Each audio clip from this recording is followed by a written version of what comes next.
መስመር ላይ ከሞዲኢን ኮሎኔል መኮንን ተስፋ ይገኛል። ጤና ይስጥልኝ ኮሎኔል መኮንን። ጤና ይስጥልኝ ፋሲል፣ እንዴት ዋላችሁ? እንዲሁም ከሪሾል ለጽዮን አቶ ሽሎሞ ሞላ የቀድሞ የክኔስት አባልና ምክትል አፈ ጉባኤ ፖለቲካ ዜናዊ ተንታኛችን ይገኛል። ጤና ይስጥልኝ አቶ ሽሎሞ። ጤና ይስጥልን አቶ ፋሲል። ጤና ይስጥልን ኮሎኔል መኮንን ተስፋ ወንድሜ፣ ጓደኛዬ፣ አብሮ አደጌ እንዴት ነው? ዛሬ ተሟሙቆ ነው የመጣው። እንግዲህ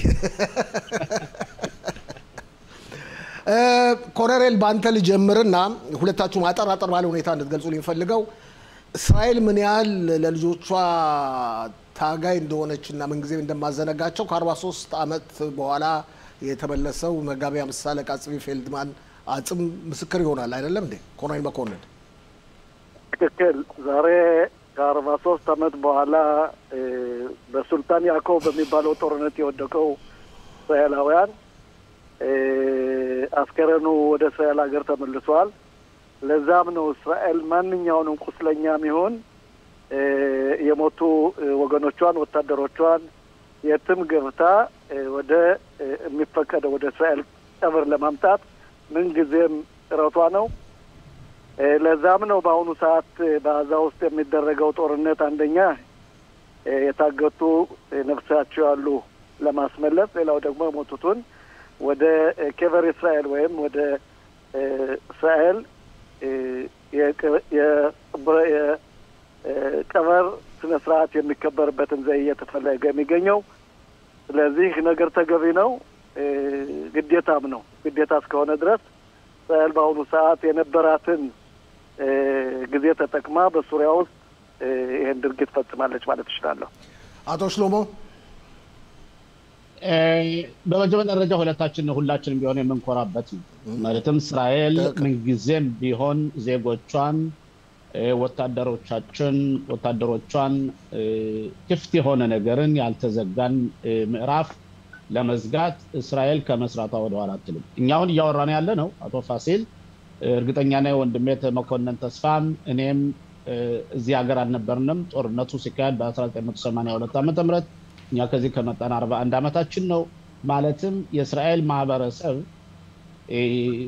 የዛሬ 41 ዓመት የተወለደ ሰው የማያውቀው ታሪክ ነው ማለት ይቻላል። እና ይሄ ለእስራኤል ማንነትና ምንነት ለእስራኤል ለዜጎቿና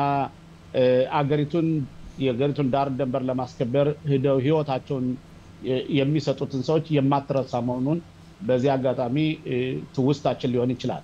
ይህ በእንዲህ እንዳለ በእርግጠኝነት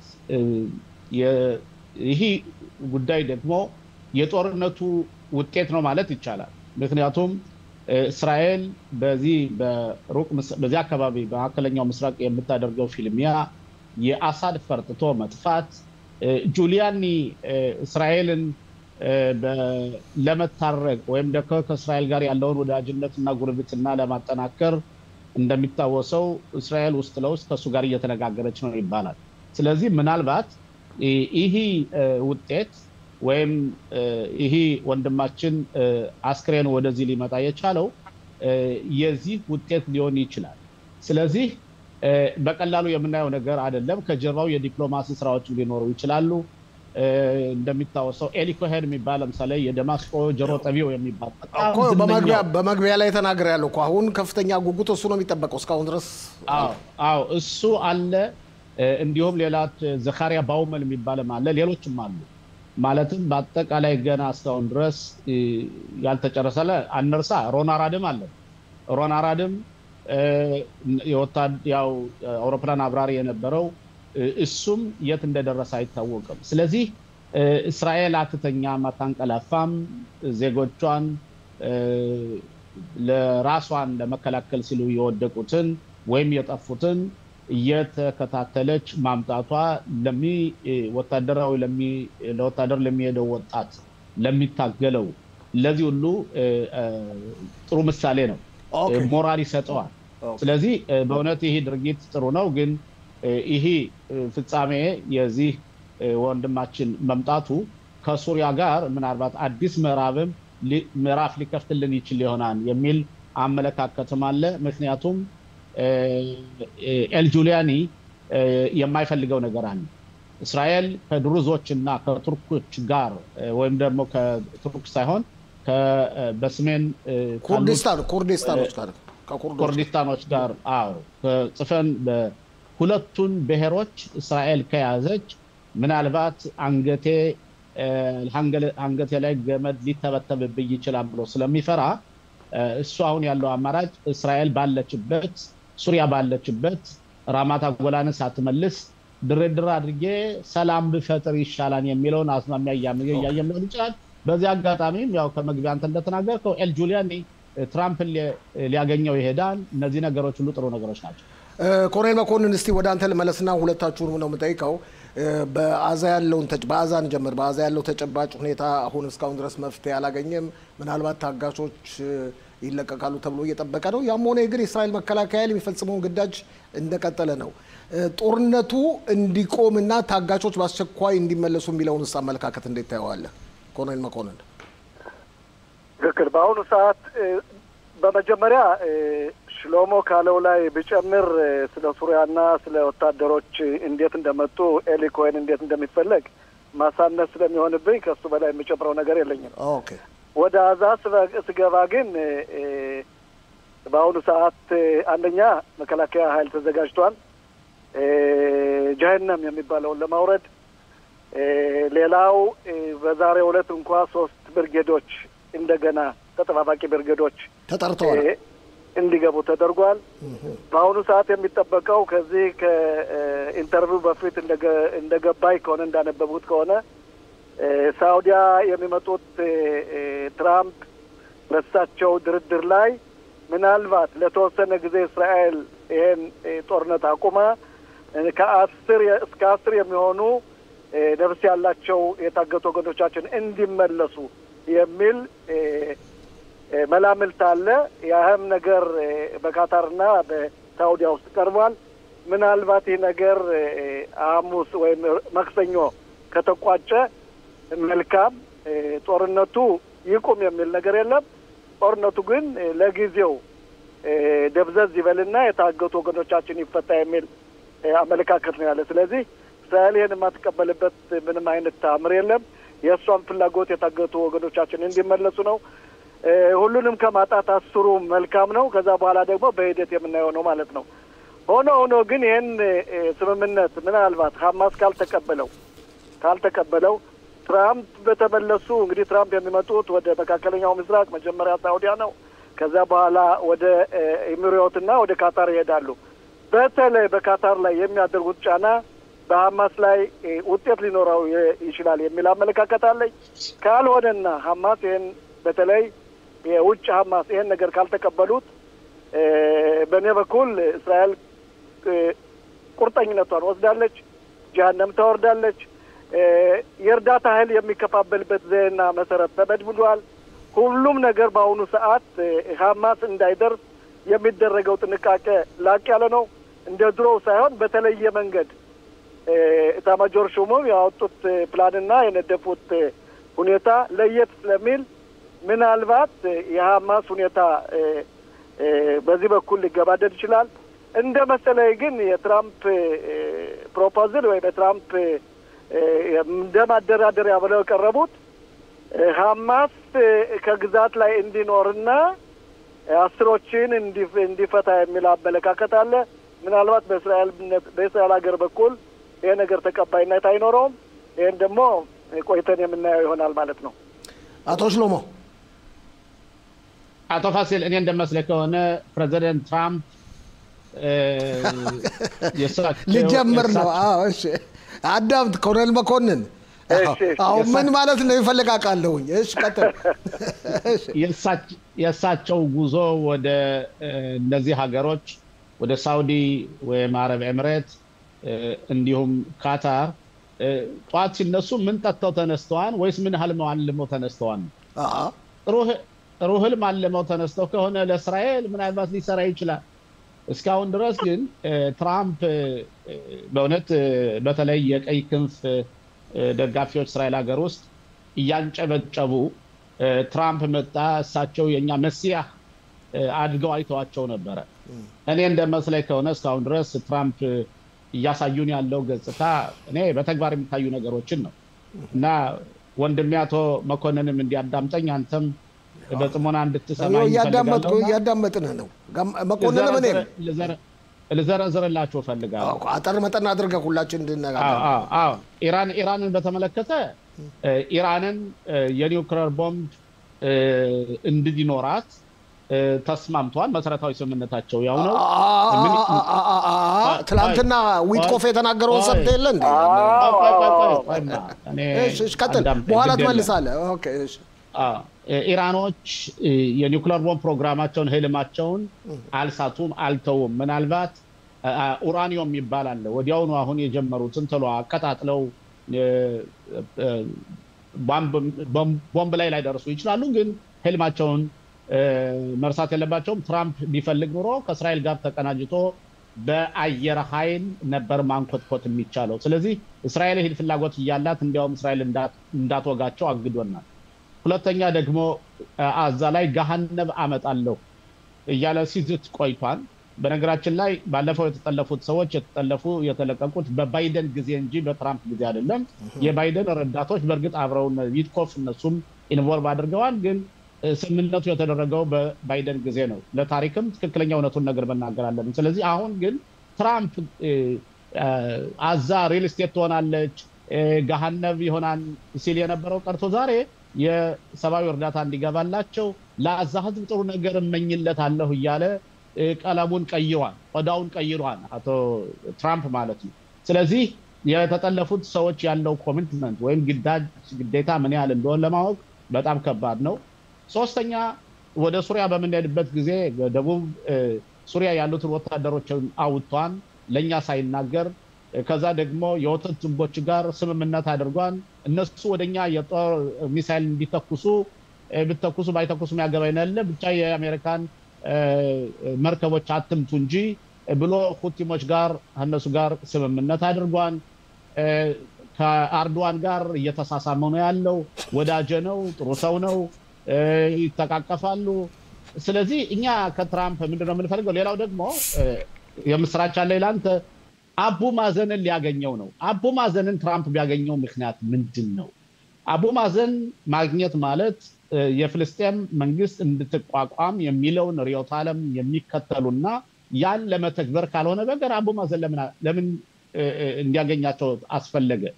ከዛ ውጭ ደግሞ ከሳውዲ ጋር እስራኤል ዋናው ጉብኝታቸው ማለት ነው አንዱ መሰረታዊ ነገር እስራኤል እና ሳውዲ ሰላም ማድረግ ካላደረጉ የኒውክሌር ቦምብ የሲቪል ኒውክሌር ቦምብ ፈቃድ እንዳይሰጣት የሚል የቆየ አድሚኒስትሬቲቭ አስተዳደር ነበረ በነ ባይደን ጊዜ በነ ኦባማ ጊዜ።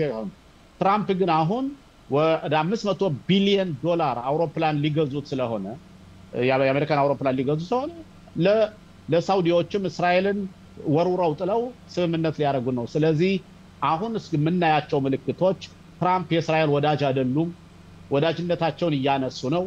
በግልጽና በትክክለኛ ነገሮችን እኛ ማየት አለብን። ስለዚህ እስራኤል የምትወስዳቸው እርምጃዎች ሁሉ በራሷ እንጂ በአሜሪካ እጅ ብቻ የተጠለፈ መሆን የለበትም። ይሄ ነው ያልኳት። ስለዚህ አሁን በተጠለፉት ጉዳይ ምን አይነት እርምጃ ሊወሰድ ይችላል ላይወሰድ ይችላል? እስራኤል ትራምፕን አልባ ቀጥታ ከሐማስ ጋር እኔ ጦርነቱን አቆማለሁ የተጠለፉልኝ ሰዎች ከላኩ በኋላ ግን በበነገታው ከእንግዲህ በኋላ ሬሳችንና በህይወት ያለውን ካገኘን በኋላ ተመልሶ ሐማስን መቀጥቀጥና ማጥፋቱ ምን ችግር አለው? ኦኬ። ስለዚህ ለምን ትራምፕ አስፈለገ ነው ጥያቄ። ኮሎኔል መኮንን እስቲ ከዚህ ከመጨረሻው ጦርነቱን ካቆምን በኋላ ዓለም አቀፍ ዋስትና ከሰጠን በኋላ ተመልሰን መደብደብና ታጋቾችን ከተቀበልን በኋላ ከሰጡን አንደኛ እርግጠኛ አይደለም ሙሉ ለሙሉ ከሰጡን መመለስ እንችላለን? ከዛ ጋር አያይዘው ሌላው ነው ይኸውልህ መልሰን እንገባለን አንገባብ የሚለው ጥያቄ ምልክት ላይ ማድረግ እችላለሁ።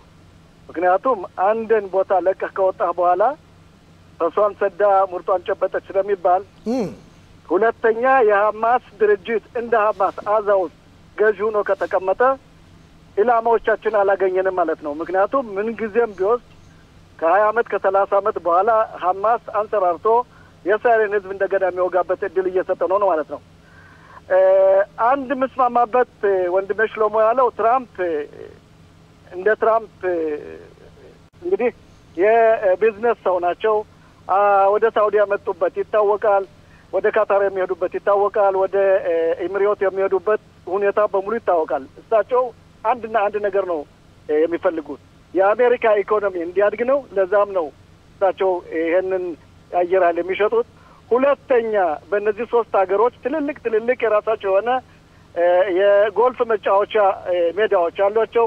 ያን ለማጠናከር ነው። ሶስተኛና በጣም አስፈላጊው ለትራምፕ በአሁኑ ሰዓት ጦርነት መዝጋት ነው። በዩክራይን መዝጋት ነው። አፍጋኒስታንና ሆዱ መዝጋት ነው። በእስራኤል ውስጥ ያለውንም በፈለስቲን ያለውንም በአዛ ውስጥ ያለውን መቋጨት ነው የሚፈልጉት። አንድና አንድ ነው ፍላጎታቸው። ይሄም የፕራስ ኖቤል የሚባለው ወይም የኖቤል ፕሬዝዳንት የሚባለውን እሱን ለመቀበል ነው የሚሯሯጡት። ስለዚህ አንደኛ ትራምፕ ለአሜሪካ እንጂ ለማንም ብለው አይሰሩም። ሁለተኛ አሜሪካን የሚጎዳ ኢኮኖሚካሊ ከሆነም ወይም ሴኩሪቲካሊ ምንም ነገር ደንታ ያላቸውም ለአሜሪካና ለአሜሪካ ብቻ ነው። ይሄን ካልኩ በኋላ ከወንድሜ ከሽሎሞ ትንሽ ለየት የሚለው አሜሪካ ለእኛ ሀገር ለእስራኤል ሀገር በጣም ባለውለተኛ ናቸው። ጥሩ ነገሮችን እየሰሩ ነው። መሳሪያዎችን ለቀዋል። ፈንጆችና ሌሎችን ለቀዋል። በእነዚህ በታገቱ ወገኖቻችን የሚያደርጉት ድርድርም በዊትኮፍም ሆነ በሌሎች በተለይ በካታርና በሌሎች ሀገራት የሚያደርጉት ተጽዕኖ ትልቅ ውጤት እያገኘ ነው። እንደሚመስለኝ ከሆነ ምንም እንኳ ያው እንደ ትራምፕ ምንም ነገር ውስጥ ለውስጥ ሳይሰሩ ያላቸውን አውጥተው ከፊት ስለሚለቁ ነው እንጂ ዞሮ ትራምፕ እስራኤልን ለምን ጊዜም አይለቁም። የአሜሪካ ይሁዳውያንን በሳቸው ላይ ትልቅ ተጽዕኖ አለ። አንዳንድ የእሳቸው የካቢኔያቸው አባላትም ይሄን ነገር እንዳይሆን ሹክ እያላቸው ነው። ዞሮ ትራምፕ ለእስራኤል እኔ በበኩሌ ነው እንደማየውና እንደምሰማው ምንም ያህል ጉዳት የሚያደርስ ነገር በእስራኤል ጎን እንደሚቆሙ አልጠራጠርም። የኒውክሌር ጦር መሳሪያ ማስመልከት ቅድም ያልኩት አባባል አለ። ማለትም ኡራኒየምን ከ3.67 ከዛ በላይ ለማሳደግ ጥረት የሚያደርጉ ሀገሮች የጦር መሳሪያ መስራት ይችላሉ። ግን ኢራን ከዛ በላይ እንዳታሳድግ ከዛም አልፎ ተርፎ አሁን አሜሪካ ኢራንን በማድረግና በመጠየቅ ላይ ያለችው እንደ ሌሎች የዓለም ሀገራት በዓለም ላይ 40 የሚሆኑ የዓለም ሀገራት የኒውክሌር ማመንጫ ጣቢያ ያላቸው ግን ለሰላማዊ አገልግሎት ነው የሚውለው። ለኤሌክትሪክ መስሪያ ለመብራት ነው የሚያገለግለው። ምክንያቱም ኡራኒየም እዛ ማምረት አይችሉም፣ ከውጭ ነው የሚያስመጡት ኡራኒየም። ይሄን ለማድረግ ነው አሜሪካ ቁማ የምትከራከረው። ኢራን ግን በጎ ፈቃደኛ አይደለችም። ራሷ ማምረት አለባት። ራሷ ማምረት ከቻለች የጦር መሳሪያ መስራት ስለምትችል ነው አሜሪካ ይሄንን ነገር የምታወግዘው። አቶ ሽሎሞ ታዲያ ፈቅደዋል የምትለው ምንድን ነው? እሺ ባጭሩ እኔ የምለው እንደዚህ ነው ሽሎሞ። ሳውዲያ ውስጥ የመጡት ኒውክሌር ሊፈቅዱላቸው ነው። እስራኤልን ነገር አትፈልገውም በትክክል። ግን ሳውዲያ የምትለው ለሲቪላውያን አገልግሎት ስለሆነ ለማምረቻ፣ ለነዳጅ ማምረቻ፣ ለአንዳንድ ነገሮች ወይም ለኤሌክትሪክ ያስፈልገኛል ስለምትል ይሄ ተፈቅዶላታል። እስራኤል ይህን ነገር አትቀበለው። ምክንያቱም ያ ነገር ዞሮ እስራኤልን ሊጎዳ ስለሚችል የአረብ ሀገራትን ያጠናክራቸዋል ብለው። ለኢራን ግን ኢራን በምንም ተአምር ኡራኒየም የሚባለውን የማበልጸግና የማዳበር ችሎታ እንዳይኖራት ከኢራን ሀገር ላይ የሚል አባባል ትናንትና ዊትኮፍም ብለዋል። ይሄ ነገር ከሆነ የማምረቷ እድል ካልተሰጣት ካላመረተች እዛው ሀገር ኡራኒየም 90% ከደረሰ ኒውክሌር ማምረት ስለምትችል ያ ደግሞ ዙሮ እስራኤልን ስለሚጎዳ ይሄ ነገር ካልሆነ ምናልባት የእስራኤልን ይሄ ነገር ሊያረጋጋት ይችላል የሚል አባባል አለኝ። ካልሆነ ግን ይሄን ነገር ኢራን የምትስማማ አይመስለኝም። የራሷ የሆነ ኢላማ አላት። ኢላማዋ ደግሞ የታወቀ ነው። እስራኤልን መጉዳት ነው፣ ይሁዲ የሚባልን ማጥፋት ነው። ስለዚህ ምንም እንኳ የትራምፕ አድሚኒስትሬሽን ይሄን ያርገው እንጂ ዞሮ እስራኤል እዛች ሀገር ላይ ኒውክሌር እንዳይሆን ልክ ሽሎሞ ወንድሜ እንዳለው እስራኤል የራሷ ስራ መሆን አለበት የሚል አቋም ነው ያለኝ። ከዚህ በተረፈ እንግዲህ የትራምፕ ጉዞ ይሳካላቸው፣ የታገቱ ወገኖቻችን ይመለሱ፣ ከጦርነት ይልቅ ሰላም ይፈጠራል። አቡ ማዘንም ይግዙት ማንም ይግዙት፣ እኛ የpalestine ህዝብ ገዝተን መኖር አንፈልግም። ሰላም ካለ ከማንኛውም ጋር መኖር እንፈልጋለን። ከአልጁሊያኒ ጋር እኮ ሰላም ልናደርግ ነው።